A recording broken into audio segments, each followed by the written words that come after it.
Hey everyone, it's Russ, and welcome to another episode of Women's Retirement Radio. Today, I am really excited to be joined by Paulette Rigo. We've got some interesting things to discuss today, and she certainly brings some interesting perspectives to the table, which we'll cover here shortly. Paulette, thanks for joining us today. How are you doing? I'm well, Russ. Thank you so much for the introduction and for the invitation. I'm honored to be here with you. Yeah, well, thanks. I'm glad to share our conversation with our listeners. You and I have had the benefit of getting to know each other a little bit here over the past year or so. But for our listeners, why don't you begin by just telling us a little bit about yourself? Well, thank you for that. Well, I'm originally from the Boston area, and people always say, no, you're not. You don't sound like it, but I am born and raised. My dad was of English descent. My mom's French, and just sort of raised there. My mom was a dancer, and my father was an intellectual. And I was kind of torn between two worlds, whether I should follow in the footsteps of my mom with the ballerina, or my father wanted me to be, something intellectual. But I did go to college, studied journalism, but ended up in the dance world for 20 years. During that time, of course, I started dating, ended up meeting a young gentleman, and 20 years later found myself in a messy divorce. I am a credentialed mediator, a certified divorce coach, a career transition specialist. That's another story. Many women lose child support and alimony and don't have a plan B. So that is a lot of the work that I enjoy doing, having women create sustainable, viable businesses when they are unfortunately lose child support or alimony. So I founded Better Divorce Academy because of my 8.5-year fully litigated divorce case.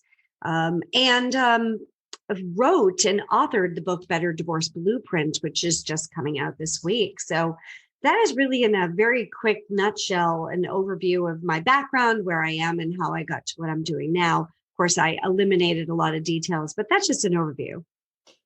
Well, yeah, you covered a lot there. Something I'd like to highlight, and I believe I heard you correctly. You said your personal divorce was litigated over 8+ years. Is that correct? Yeah, you probably did want to check your ears for whether you're hearing correctly.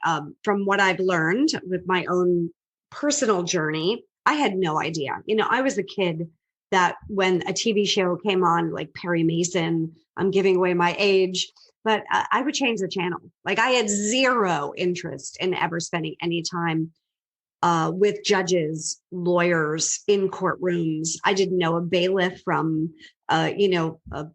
I had no idea the terminology in anything. So it was really not in my wheelhouse to be in a courtroom. But yes, my divorce proceeding started amicably with an attempt to mediate. The mediator sent back the check and the retainer and said, good luck, because there was really not enough cooperation to be able to have that conversation to mediate. As I've learned, being a mediator, it really does take both parties to come with what we call, goodwill, that to make the effort to create a resolution and a settlement agreement for the parties. That did not happen. And my case went to the 3% that go to litigated cases to an 8.5-year journey. It was about a year of preparation. There were a lot of pre-trial conferences and hearings. There were some contempt charges. Then it went into preparing for a trial with depositions, affidavit, forensic accountants, business evaluators, GAL, parenting professionals, you name it. This is why I have as many people say, I have my PhD in divorce. Then after that, it went to a trial. It was an actual 12-day trial, and that took place over 9 months. I was under the impression that a 12-day trial would take 12 days, Monday through Friday, and maybe Monday, Tuesday. But it doesn't work that way. And now in the land of COVID, with the courts being different, shall we say, you just don't know how long that will take. Now, of those 3% of divorce cases that are litigated to trial, only 1% of those go to an appellate court process. and that was me. My appellate court process was another additional 4 years. Again, a year of preparation. Both sides have the opportunity to come back and represent the case for an entirely different court system, different judges, different procedures. And then they take quite a bit of time to review both sides and come back with an appellate judgment. And that took 8.5 years. And that you're looking at her, I'm the 1%, Russ. Probably not the 1% that most people would aspire to be, though, in this case. Yeah, I mean, I sometimes just even sharing that, which I'm happy to do to help other people understand the process, because I was as green as you can get. I had no idea. In fact, I assumed that all divorces were that way. I just did not know that there was an alternative. I did understand that mediation was possible. But again, I was told by mediators and attorneys, one of the first thing the mediators say is, do you have an attorney? And I was under the impression that the mediator was there to represent me. But the mediator said, no, I'm a mediator. I'm not an attorney. Mediators are seen as neutral parties that facilitate conversations, reality check, and allow the couples to come together into form an agreement in all 4 categories of the decisions that need to be made regarding custody, child support, division of marital assets, and spousal support, aka alimony. And I didn't know that there was options. Of course, now I do, but yeah, it was a very long case. And even though I didn't aspire to be the 1%, I just can't let other people suffer.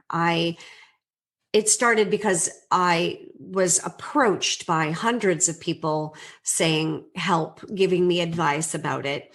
And I immediately knew that there was something I needed to do other than sit back and keep my mouth shut and not help, because the amount of money that was being wasted and the amount of time that people were spending arguing, bickering, dare I say fighting, or even amicably, even divorces that are amicable are still going to have some dissertations.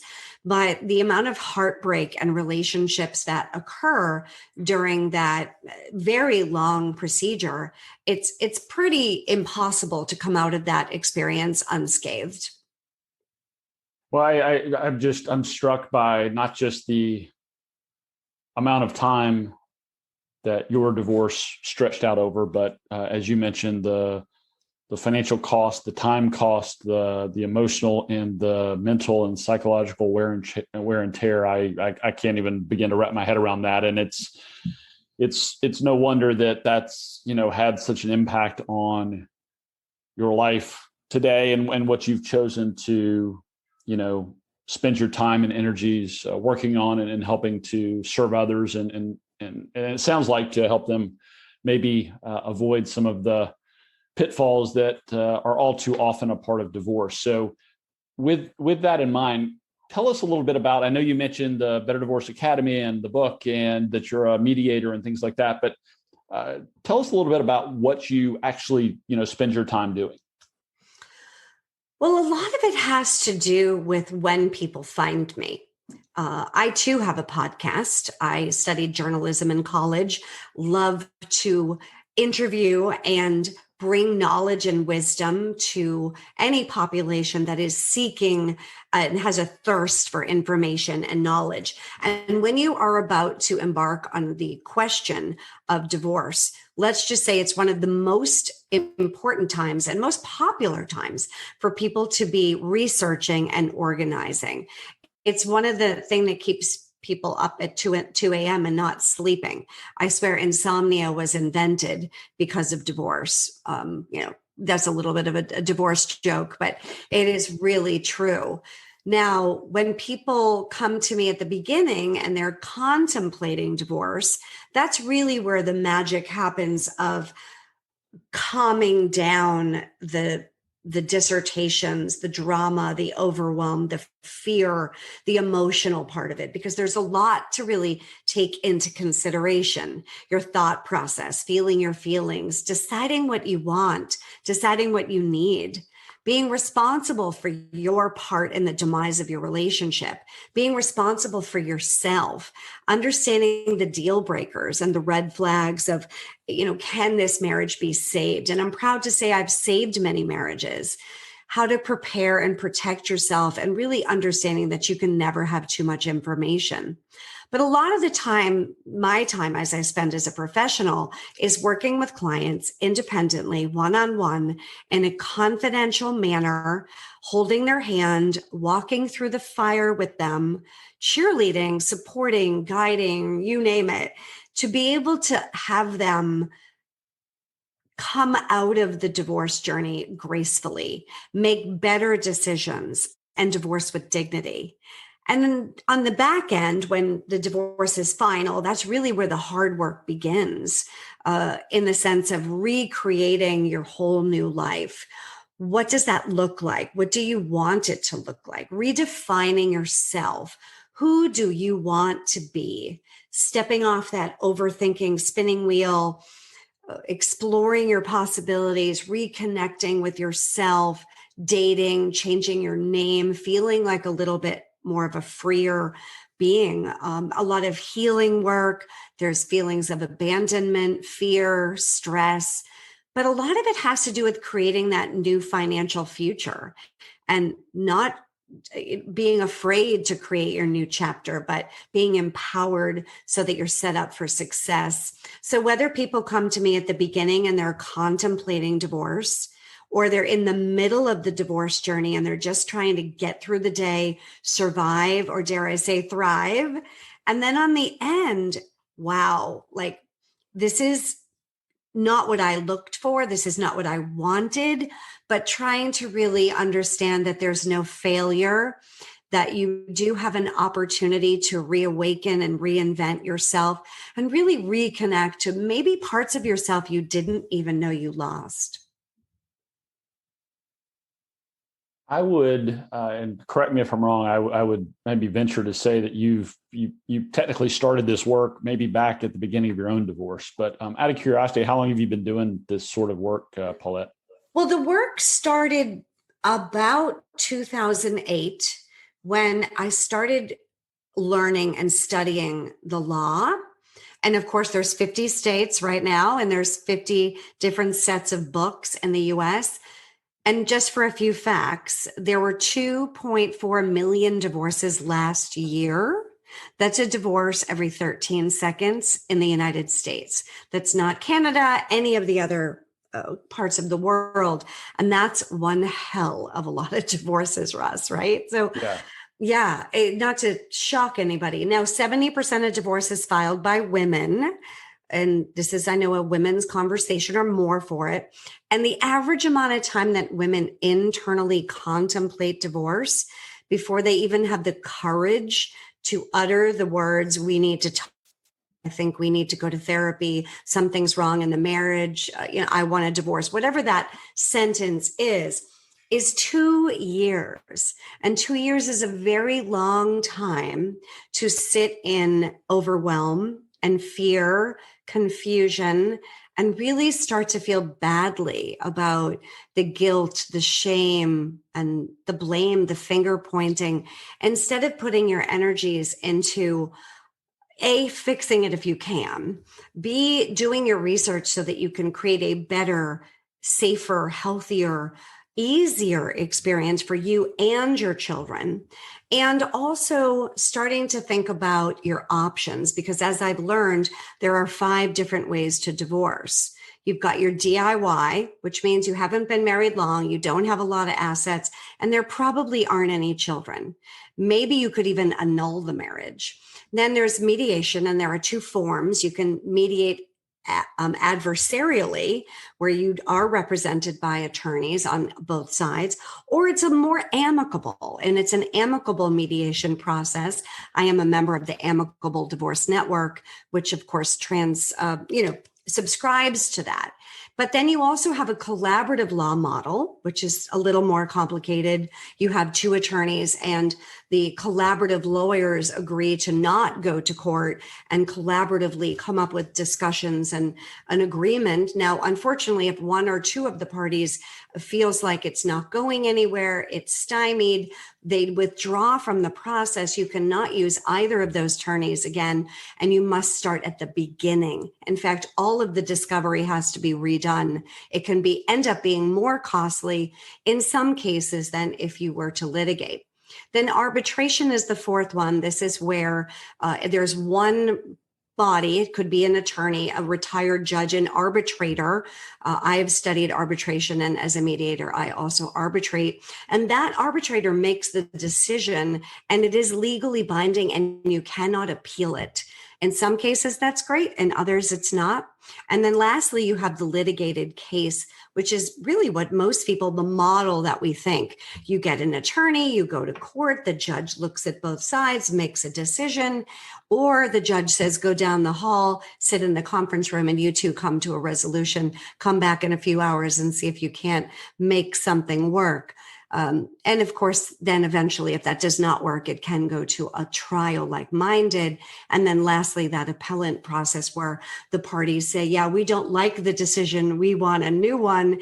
And you take a roll of the dice and see what happens. So that is a lot of the beginning of my work of researching it back when I was going through it. I needed to learn.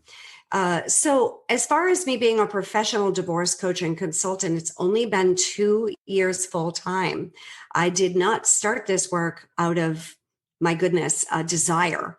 This work found me. I founded, I guess it was 2018. So now I'm saying 18, 19, I guess I'm going on more 3.5, 4 years. It's amazing how time flies, particularly during a pandemic.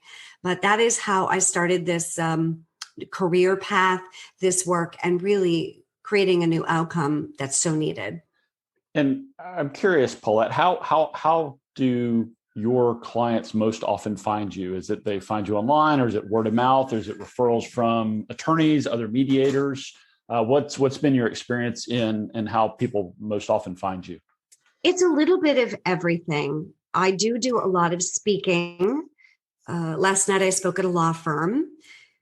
I do summits, conferences, virtual events, symposiums, workshops, webinars, you name it. I've done them, mostly as a guest on other people's platforms that are looking for an expert in the field of the divorce journey, not only from a legal point of view, which I don't give legal advice, financial point of view, an overall of the journey, but more from a practical, hands-on approach, so that there's the emotional, mental, psychological, spiritual, financial, legal aspect of the divorce journey.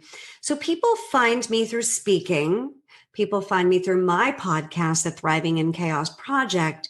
I also have a book, The Better Divorce Blueprint, which will walk you through every stage of divorce from that first little inkling of contemplation all the way to reinventing and restarting your life over. But my website, Better Divorce Academy, is an incredible platform for people to get a lot of free resources. I was dedicated to not only creating Better Divorce Academy as a place to find me, otherwise I would just use my name, but it has a lot of services and resources available to people so that when they decide that I really need to know my stuff, how am I going to make this a better experience?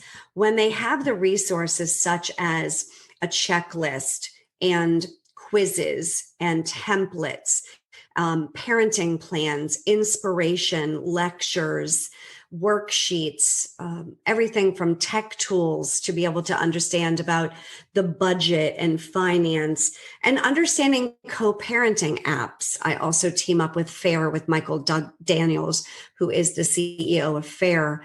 And I have a discount for clients because co-parenting apps are also a great financial tool for people to use to keep track of it. So whether it be my podcast, speaking, my website, being a speaker at other events, but I have to say the one I love the most and I'm most proud of are 5-star reviews on Google Maps and my clients' satisfaction and results. The fact that I try to keep them out of court, try to keep them moving forward, that the children have a better experience. They're the first ones to say, when a friend of theirs or a colleague, a coworker, a peer, a boss, dare I say a child, a parent, a family member says, I think I want to get a divorce. The first thing they think about is, you need to speak to Paulette, not lawyer up, buddy. I love lawyers. I have many friends that are lawyers. I admire them, respect the work they do. But usually getting a lawyer very early in the conversation can set you up for a very long, painful, expensive result. And I try to avoid that. So thank you for sharing all that. And we'll be sure to include links to your website and your podcast and your forthcoming book in the show notes for this episode, so people can easily get in touch or reach out if they so desire. And I'm glad you also referenced that you are proud of your client results and successes, which I want to touch on here shortly. But before we get to that, what would you say, Paulette, is the biggest challenge that you help people address or solve in the divorce process? And clearly, you've already identified there are a ton of different facets and elements that enter in divorce, everything from financial to emotional to legal to psychological, relational with in-laws and children, whether they're minors or adults. But if you had to encapsulate all that and say, what's the biggest challenge that you help people address through your work, what would you say that is? That's a great question. I don't think I get asked that enough. I appreciate you addressing that. Well, each case is unique. Let's face it. Every marriage is unique. Every child is unique. Every relationship is unique. And let's just say every divorce is too. But one of the things that is most important is to understand relationships and how high conflict the divorce could end up being, and how amicable it could end up being.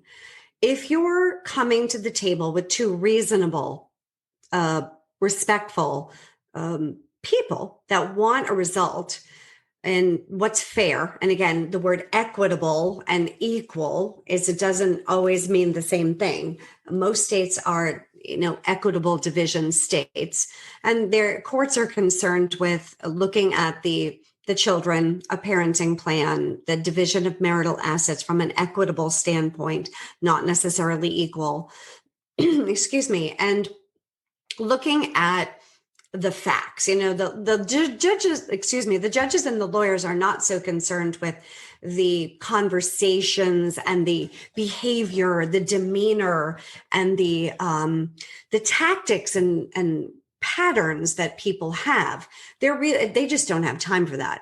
But when it comes to divorcing, it's very important that a client or a person that's about to embark on this understands what high conflict personalities are like and all of the behaviors that they have. And without this being a long conversation about relationships, but things like love bombing, which is when somebody really comes on strong at the very beginning of a relationship, and gaslighting. If you're not sure with any of these terms, feel free to reach out to me. I'm happy to help you. But scapegoating, future faking, there's mirroring, baiting, flying monkeys, trauma bonding, triangulation. There's a lot of tactics that people use in the divorce journey to say sidetrack somebody with like sparkly objects and distract them. And knowing if you really are being manipulated by emotions instead of seeing a spreadsheet, a financial statement, an evaluation. Facts are facts are facts. But when it comes to emotions and conversations, that's where people get tripped up. I spend a lot of time educating people about how to communicate with your partner so that you are lessening the conflict, not adding fuel to the fire, but are engaging in conversations that are productive and resolution oriented. And one of them is one of my favorite tools that I learned from one of the people I've studied with, Bill Eddy. his name is EDDY, and he has an acronym called BIFF, BIFF, and it stands for brief, informational, friendly, and firm. And that's the way you want your conversations to go. You want your conversations to be brief, so you're not just rambling on about everything over and over. Informational, just the facts. There's no emotion associated to it. Friendly, you want to speak to your partner in such a way that you would somebody at the grocery store, or an acquaintance, or at a social gathering. Sometimes when we're going through divorce, we tend to be rude and disrespectful and mean and critical and, dare I say, aggressive. And that's not going to get you a resolution. And lastly, firm. It needs to be excuse me, a conversation in which you're emphatic and you're confident in your words, instead of asking permission and kind of dancing around the topic, but coming across as factual, friendly, knowledgeable, and confident in your communication skills. Communication is a problem when it comes to the divorce, and also working with professionals. People are intimidated by judges, attorneys, financials. Sorry to hear you to say that. And even mortgage professionals, real estate agents, co-parenting experts, therapists.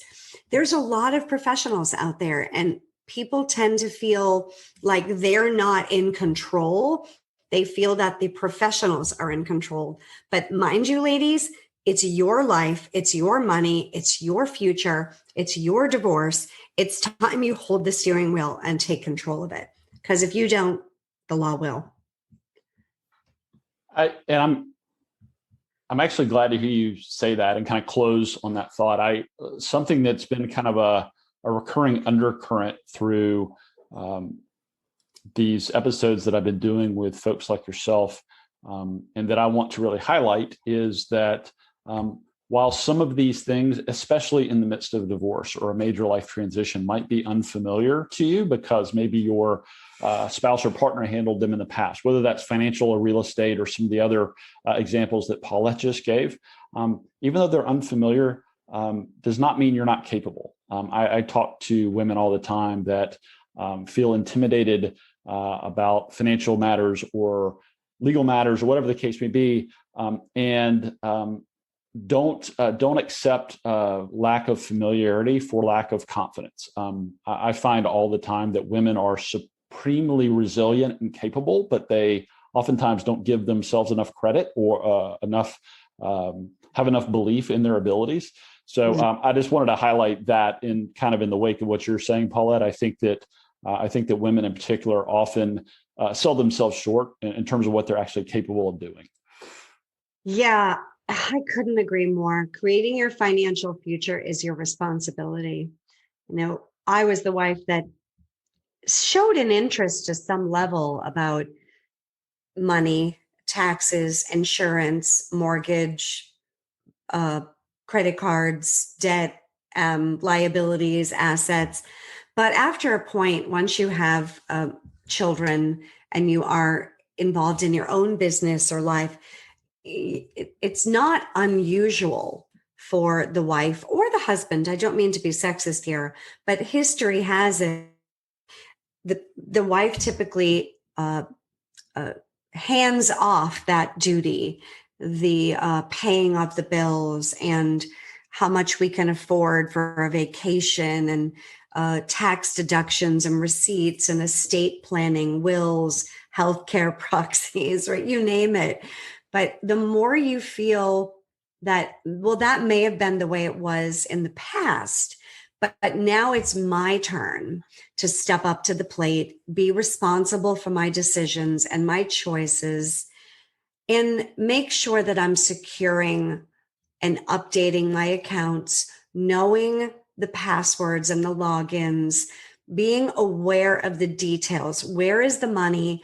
How do you access it? And just really educating yourself about the nuances of insurance policies and just everything. And even deciding to make a decision about starting your own credit card. And those might seem like very simple, petty things, but Russ, they're so important. And for women that are new to that world, having your own credit score, your own credit account, credit card account, and understanding that it is your right to have and access that information, and starting to step up to the plate and take responsibility for it and getting involved. And I think too, women will often find that empowering, to feel like they're beginning to stand on their own 2 feet, build their own identity, both financial and otherwise. So I think there are, while it may seem daunting, overwhelming, or challenging, I think there's really some great opportunities hidden in there to kind of assert yourself, take control, take some empowerment from that process as well. So I agree. Even small things.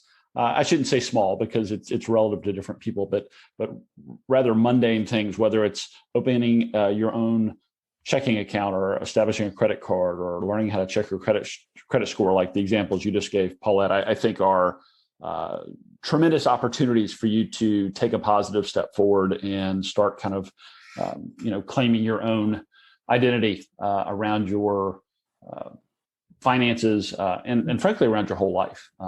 So I think those are all great points. And not only is it empowering, Russ, but it's also inspiring to see somebody want that and to look at life through a whole new set of lenses.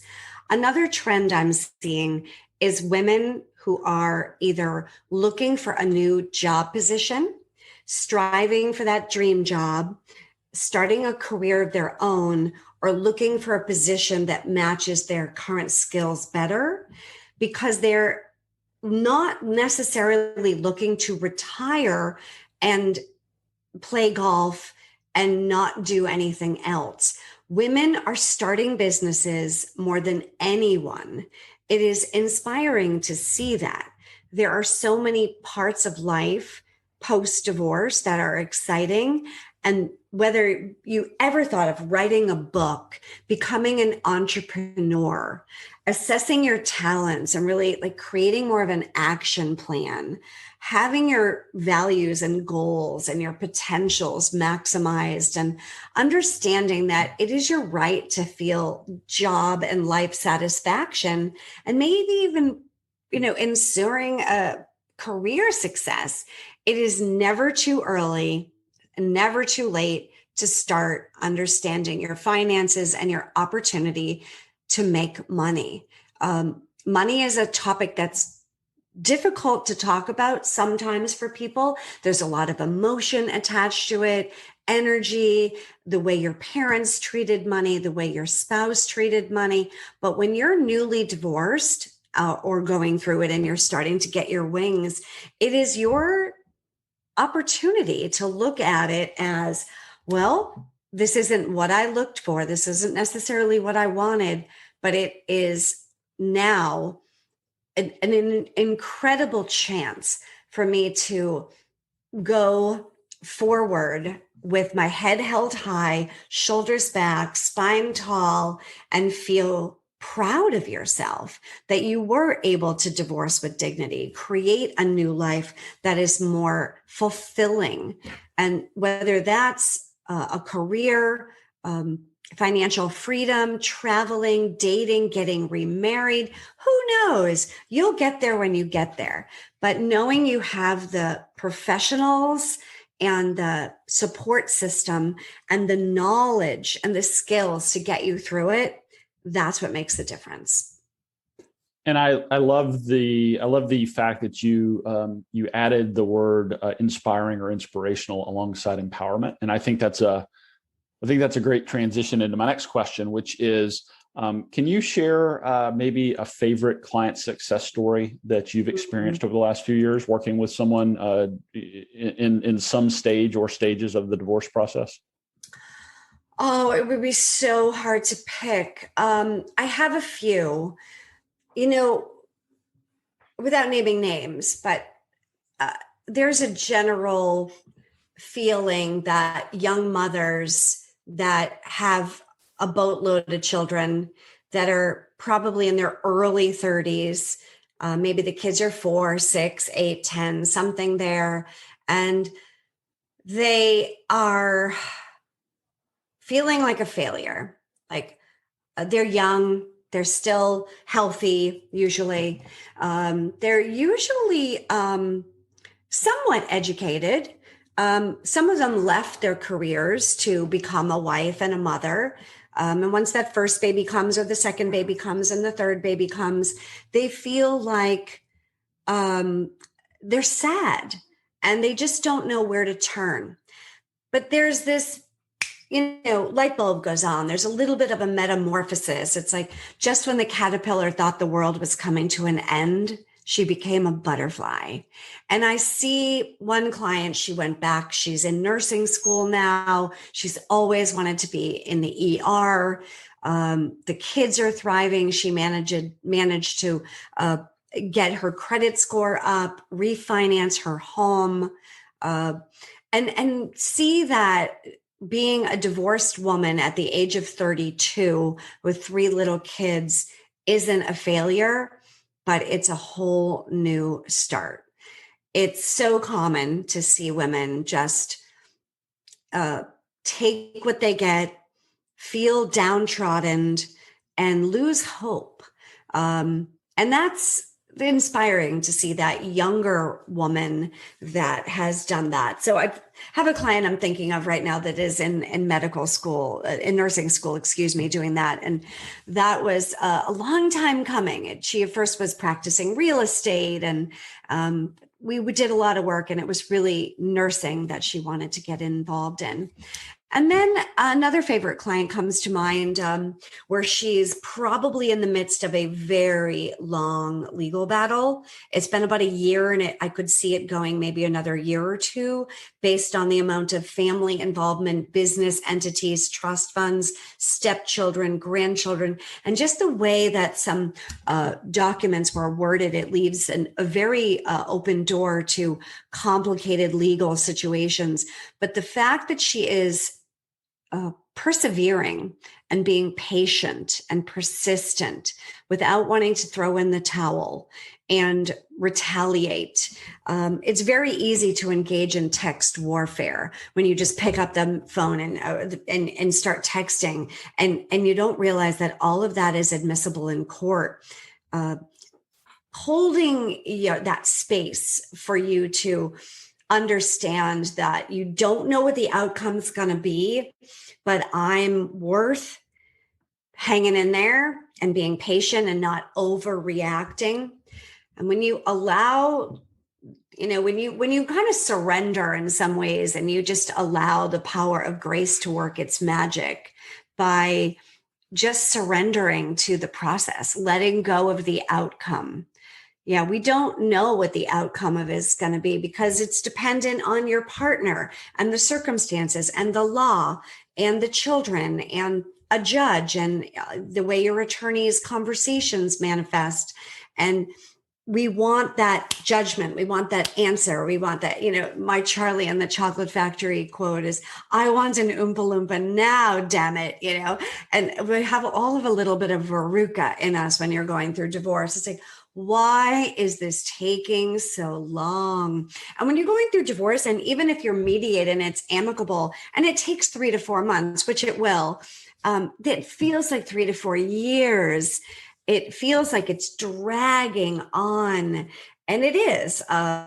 Divorce isn't something that you sit down at the kitchen table, have a conversation. Hey, the marriage isn't working. Even couples that DIY it and have to go down to the courthouse, there's paperwork you have to fill out. There are decisions that have to be made. It has to be signed off. And then you have to wait 60 days for it to become legal. And it is a legal binding contract. And people don't realize that divorce success looks like, how did you respond? How did you manage to get through the process with resiliency? So if you're with my first client and you're young and you've got little kids versus my second client I just mentioned that is, in her 60s and they were married 38 years, very different scenarios, but allowing them to just find the perseverance and the resiliency in themselves to get through it so that they can look back and have no regret and feel confident in their ability to stay calm through the journey is such a joy and a success for me. And thanks for sharing both of those stories. I'm particularly interested in the latter story of the woman that's in her 60s. Most of my focus is retirement planning for women and their families, whether they're divorced or happily married, and they're typically in their 50s, 60s, or maybe even early 70s. Yeah. And you and I could probably talk for an entire hour just about the phenomenon of gray divorce and all of the considerations and unique decisions that come into play for a woman that's in her 50s, 60s, or older that's dealing with divorce after having been married for decades. Typically children are older out of the house, and so children aren't as much a concern. But like you mentioned in that example, there's often, not always, but often more complexity around the financial decisions and how to unwind that. And maybe you don't have minor children, but you may have grandchildren. You may have other relationships that can really come under the microscope and that can really be strained. And so I think it's important to have someone like yourself to bring some objective guidance and a calming voice to someone during that process. But just before we move on, just curious, are you seeing, in your experience, Paulette, are you seeing more and more women that find you or are referred to you that are older, or is it's still a pretty healthy mix across age ranges? Well, gray divorce seems to be more prevalent because millennials are not getting married or as early. So millennials, people between, say, 25 and 38, I think it is, have delayed marriage into their 30s or mid 30s, some even in their 40s, right? So they're kind of coming up on that question. So because of that, people say they're not getting divorced as much. Well, it's pretty hard to get divorced if you don't get married. They're still having children, and they don't see that as different. But in the eyes of the law, if you cohabitate and you have children together, after a period of time, you are considered married. And even having children, if you split up and the breakup determines, where the children will live, parenting time, who pays for what, the courts will still get involved in that. So, be careful what you wish for. So that's an interesting phenomenon. But yes. Gray divorce over the age of 50 and silver divorce over the age of 62 is growing, unfortunately, a lot. I think it's because men feel that their wife has either, gained new knowledge, skills, desires.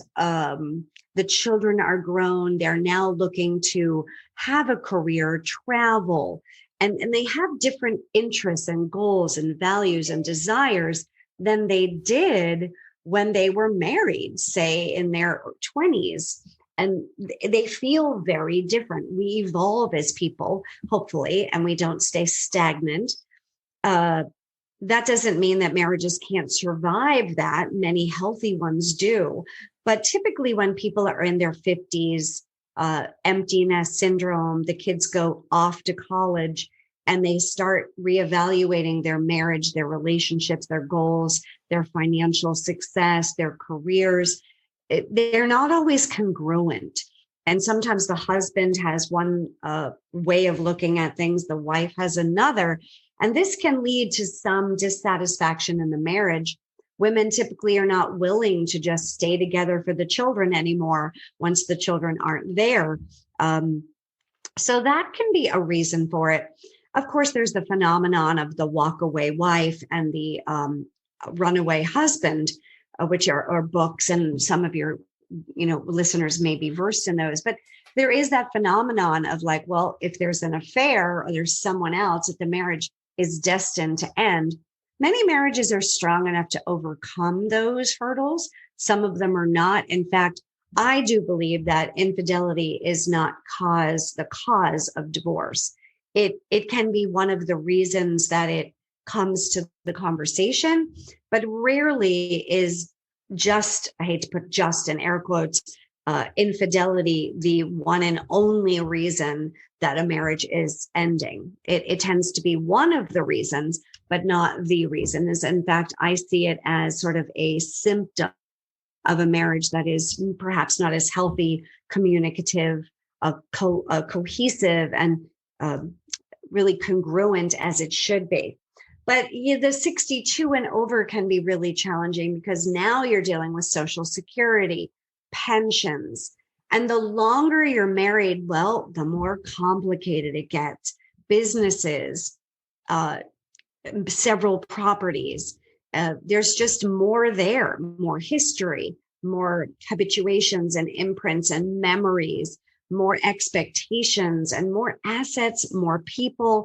And the more you throw in that pot and stir it up, well, it can be messier than if you're getting married after 5 to 8 years with a baby and you have an apartment and 2 bicycles and you're fighting over a pair of jeans and a toothbrush. So I know I just simplified that one, but anybody who is embarking on a divorce journey older in life and is embarking on the conversation of retirement, whether they're widowed, divorced, or happily married, it's a conversation that you need to have, get the right professionals involved in, and really know every penny, where it is, and your tax ramifications, life insurance policies, home equity conversion, mortgage purchases, you name it. I've seen so many tools be able to free up money to help older people really invest wisely, especially, the stock market is just a little bit of it's a bit volatile, right? And real estate being the way it is, it's important that you have the correct professional guidance like yourself. It's scary to go alone. Yeah. Well, clearly I'm a little biased, but I agree. And I think that's well said. And arguably the same can be said of you and the work that you do and the help that you provide people that are, dealing with divorce in its various forms and stages. Paulette, what would you say has surprised you most about your work in the divorce arena? The reaction I get when people ask me what I do. Everyone says, well, not everyone. They fall into 2 categories. One is, where were you when I needed you a year ago, 5 years ago, 2 years ago? I needed someone like you when I went through my divorce because I was exactly those things: confused, overwhelmed, scared, fearful, stressed, angry, all those things. So where were you? And the next thing is the relationships that I form with other people in the profession. It's not only, the obvious one with attorneys, but I really have very cohesive and deep relationships with other professionals in this world.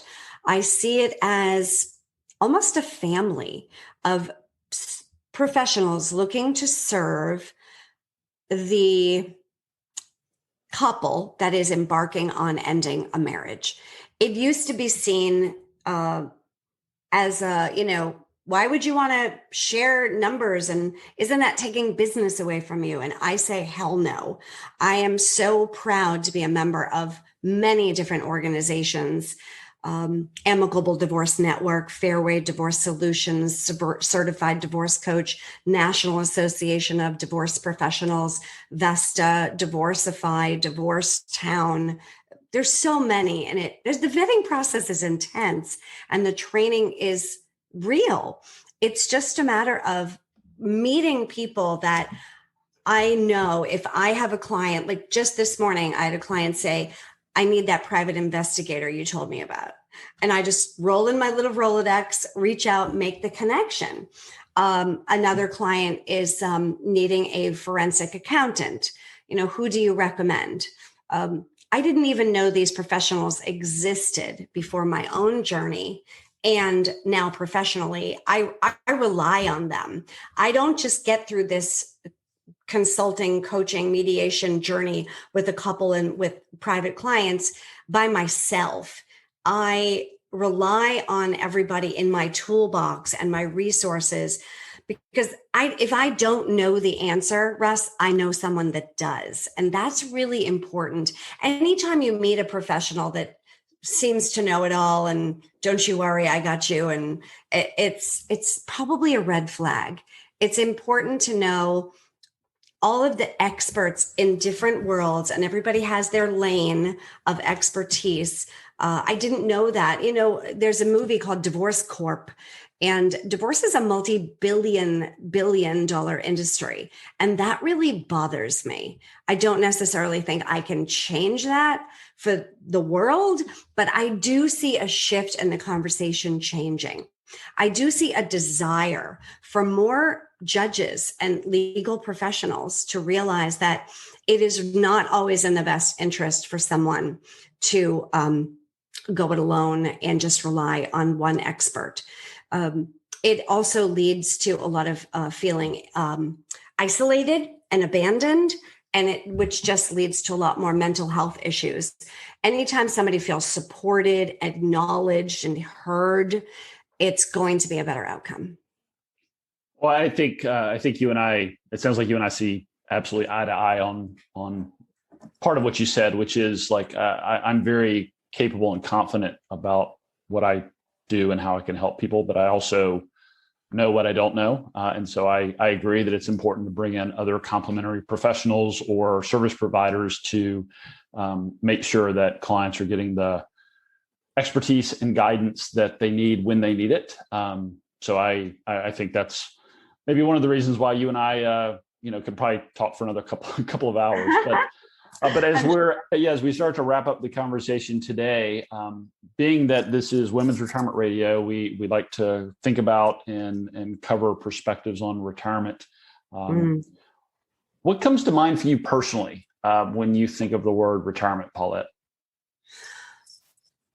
Well, my grandmother retired when she was 80. My mother retired at 90. So I come from a long line of successful female entrepreneurs. But I know that that's not always the norm. Do I want to be that person? Probably not. I look forward to a well thought out, methodically planned, and rock solid, dare I say, plan financially so that I can be a little bit more free. I'm not at an age where I'm ready to retire by any means, but I am planning strategically. Retirement feels exciting to me. I see it as an adventure. I adore traveling. I love new people.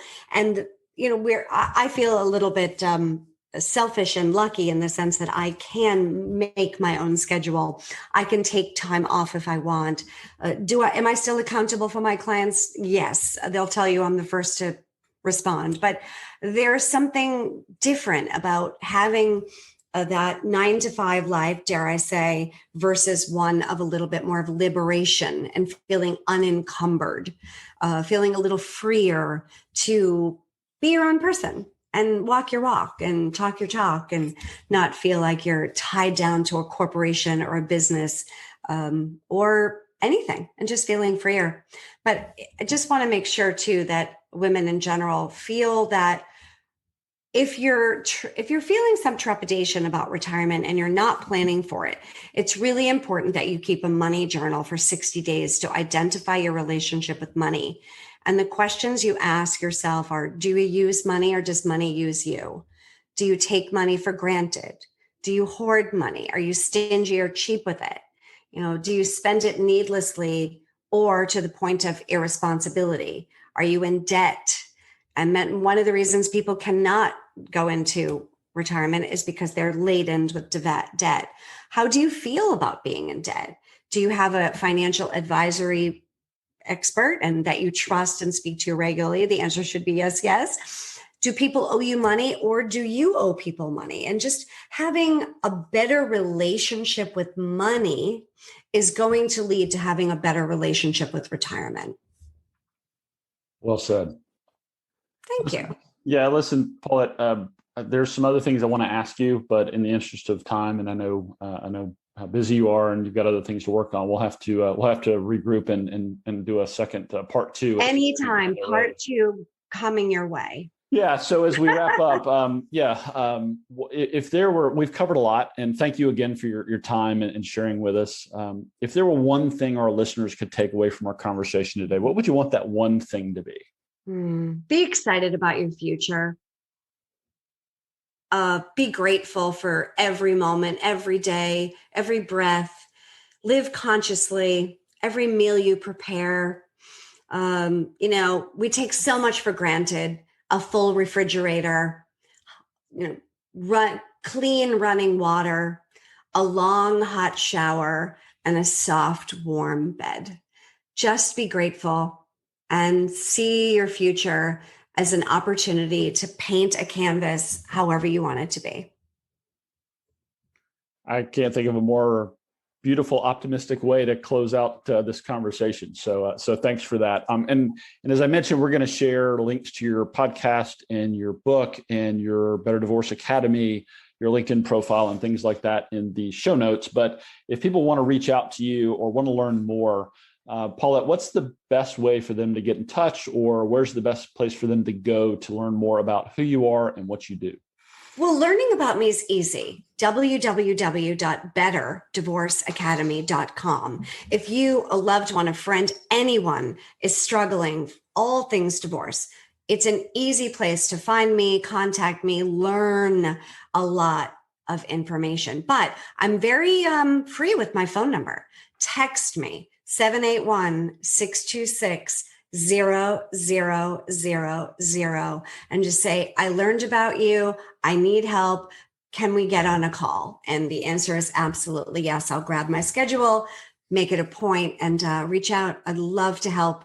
It is literally my life's purpose to change the outcome and to empower women and inspire them to make their marriage healthy, successful. I'm happily remarried. I do believe in marriage. I'm not pro-divorce. I'm not pro-litigation. I'm just proactive. And that's the best way to learn about me and get in touch. Don't be shy. I'm here.